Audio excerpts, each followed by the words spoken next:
yàllaa la teg fii may nuyu bu baax it ku jéegi ci la ñu bokk teg ko ci loxol président Amadou Ba nanu nu leen nuyu bu baax kilifay diine yii xalif général yi wuy si nañ la de ma teg ko ci loxol sëñ Ahmadul Badiou Mbacké mu Cheikh Ahmad Fadel Mbacké mu xaadim borom Mamadou Sali ak nag l'islam bi fi nekk yépp waaye nii nga def nag président moo dalal suñu xel mag du yàlla waaye yàgg nag yàlla Moustapha Niass mi toog mag jéenéeru guddi la seen ko taxul nga yegg ca mag man di jaara nga ca gay nee nga ca ma nga xam teg yi teg ci aminte mbéy ngi mii li ñuy tënk noonu Alaaji Mansour Mbaye wax nu ko bii réew mi nañu ànd bokk ndey ak baay saal bi xat na tey waaye mooy Sénégal bii réew mi ak bitim réew ñu ngi jàkkaarloog ñun likk waay loolu fi fas ba téye ko ba mu dëgër bu kenn fecci Lamine Kouré gi ne góor ga ñaam boppam ca ba waxagul ñun ko tax mu ne bu waxee wax jaako moom yow la yàlla jiital noo ngi lay ñaax nag géwal day ñaax géwal du way du la wax lool du la jey du fen da lay fàttali sa bopp wax la sa bopp wax la nga war a def musuñu fee way benn président bu def jaloore rek ñun la jaloore ngi yaa ko def liñ lay fàttali daal dina ko dénk te xam na ni yaa ngi ci bul gestu na nga jëlale fi nga jaar boo fàttali ko musibaam bul fàttali ku ne jéggalal ñëpp te jëlale ñaanal nañ la fii grâce ba mujj yàgg yàlla jël bit bi jox la ko ngay grâce yàlla wàcc na yaa ci des noo ngi yaa ngi réew maa ngi nii woote nga wusu nanu waaye yéen góor yii wusi président de la république fexe leen rikk waay bala waay wax ak moom bu ca génn beneen bi may tëje nag bala ñu maa tëggal jóolóoli bi ndax géwél di su ko tëggal jóolóoli mooy président na nga dimbali presse bi foo taxaw nañ fa kat bi ngay wut réew mi fu ñu la tuddee président bi presse bi siiwal na ko nga dem ba jot réew mi te loolu lu ñu mën a wax ci ñoom bu ngoonee booy wax ñu teg la na nga leen jéggal jëlale leen te woo nit ñi waxtaan ak ñun boo nu pay teg ci ñëpp ak journaliste yi te lu waay di wax na ko wax ci lu baax te mooy ci réseaux sociaux yi jërëjëf.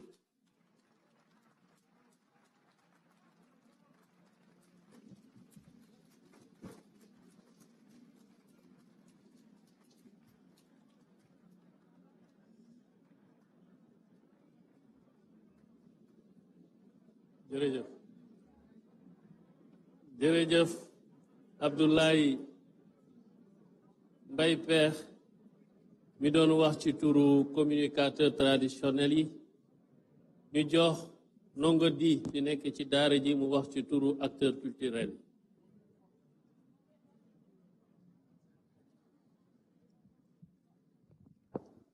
Bismillahir Rahmanir Rahim, merci beaucoup.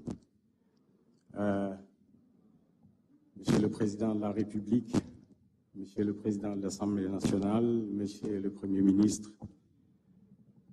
Monsieur le facilitateur, Monsieur et Madame les membres du gouvernement, honorables représentants de la nation, chers compatriotes, je me tiens devant vous aujourd'hui, non seulement en tant qu'artiste, mais aussi en tant que citoyen engagé, témoin des espoirs, des doutes et des résistances de notre peuple. Je m'adresse à vous au nom de toutes celles et ceux qui portent la parole du Sénégal à travers la musique, la danse, le théâtre, la peinture, la photographie, le cinéma, le slam et toutes les expressions culturelles qui traduisent notre humanité. L'art est un miroir, il reflète notre société avec ses grandeurs, ses douleurs, ses rêves aussi. Mais il est plus que cela. L'art est un outil de transformation. Il éveille les consciences, il rassemble, il guérit. Dans les périodes d'instabilité, il canalise les tensions. Dans les temps de paix, il forge les mémoires et les identités. Ce que nous portons va bien au-delà du divertissement. Nous sommes des lanceurs d'alerte, des éducateurs populaires, des entrepreneurs culturels, des créateurs de valeurs économiques et sociales, nous ne voulons plus être au périphérique des politiques publiques. Nous voulons être au centre. Nos espaces de création agonisent, nos œuvres sont piratées, nos statuts professionnels restent précaires.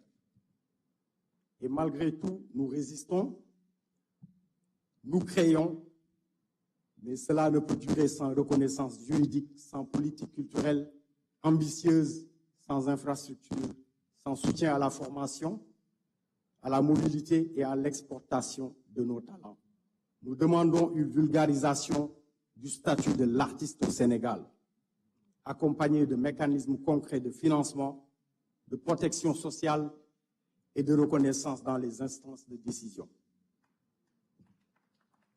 Ce dialogue national est une opportunité si nous voulons rebâtir la confiance, si nous voulons un Sénégal uni, nous donne ben, alors la culture doit être un pilier central du nouveau contrat social. Nous proposons qu'un pacte culturel national soit signé entre l'État, les artistes et les communautés.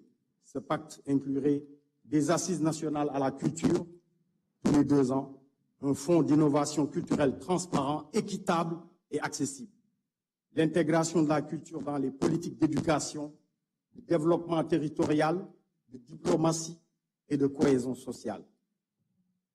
Enfin, je tiens à rappeler que les artistes ont toujours été en première ligne, dixit M. Karim Ndoye, pour préserver la paix et porter la voix du peuple. Quand le pays vacille, nous chantons l'unité. Quand la jeunesse doute, nous lui portons, nous lui parlons d'espoir, en disant Esperanza ou Bulkhar Defko. Aujourd'hui encore, nous sommes prêts à jouer pleinement notre rôle pour construire un Sénégal juste, plus solidaire, plus vivant. Djeredjef Ndongodi Dara J Family. Merci beaucoup.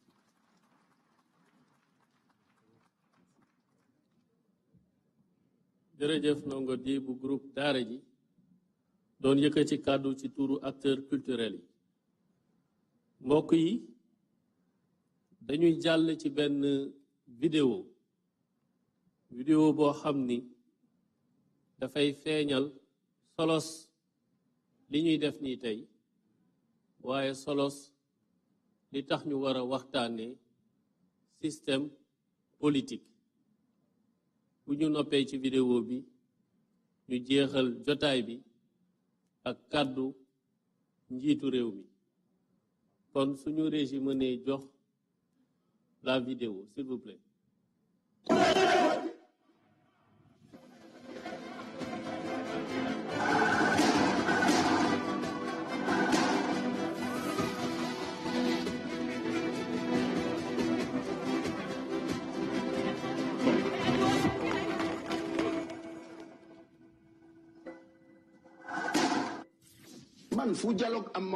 Mais je lance un 20e appel à l'opposition. Cet appel, c'est tout simplement, dans un petit pays comme le Sénégal, il doit exister un espace de dialogue qui ne préjudicie en rien aux options et du pouvoir et aux options de l'opposition. Je reste ouvert au dialogue. Je suis un homme de dialogue, un homme d'ouverture. Et je pense que ce pays, nous ne pourrons pas le construire sans nous parler les uns les autres. Notre rencontre située dans un cadre de dialogue républicain, de dialogue national. Le président de la République a estimé que nous devons dialoguer autour du processus électoral. Nous sommes aujourd'hui avocats.